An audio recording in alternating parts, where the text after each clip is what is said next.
Today's story from the Bible is called The Story of the Passover. My name is Annie. My name is Tabitha.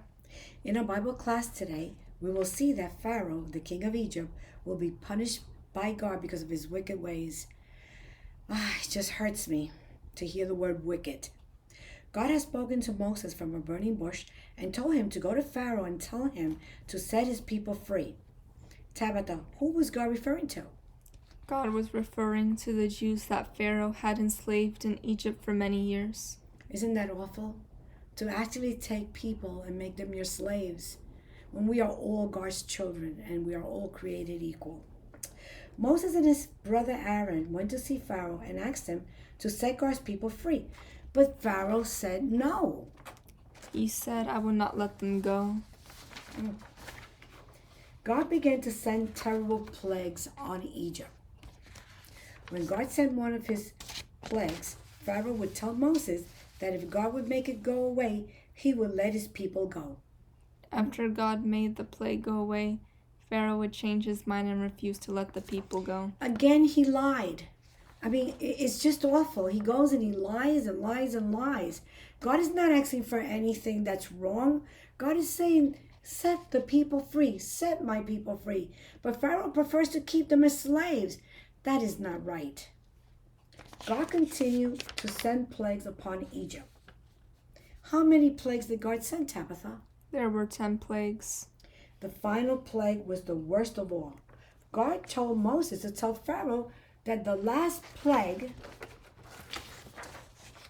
would be so terrible that it would change his heart and he would let the people go. Could you imagine? God had to go to that extent so that Pharaoh can actually respect God, listen to God, obey God, and do what he was asked. Tabitha, what did God do? What did God said? God said every firstborn son and every firstborn male animal would die. God gave Moses instructions on how his own people were to prepare for the last plague. Every family was to take 1 year lamb, one that was perfect in every way, and prepare a meal.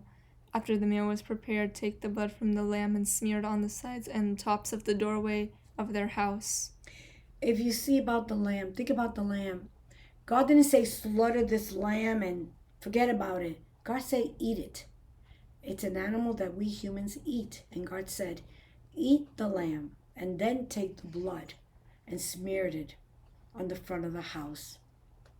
God said, when I see the blood, I will pass over you. No harm will touch you when I strike the land of Egypt. So how many chances God gave to Pharaoh? Chance after chance. And yet he sent these plagues over to Pharaoh. And yet Pharaoh refused to respect. And yet Pharaoh refused to listen. Sometimes I think about ourselves as parents. We love our children. We love our family. And yet we give advice and we say, don't do this. Please listen to me because I love you and I want the best for you.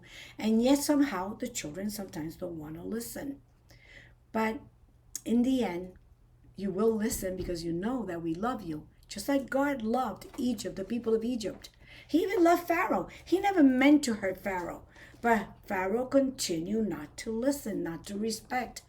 And yet Pharaoh, in the end, realized that he was very hurt for what God had to do because of him disobeying.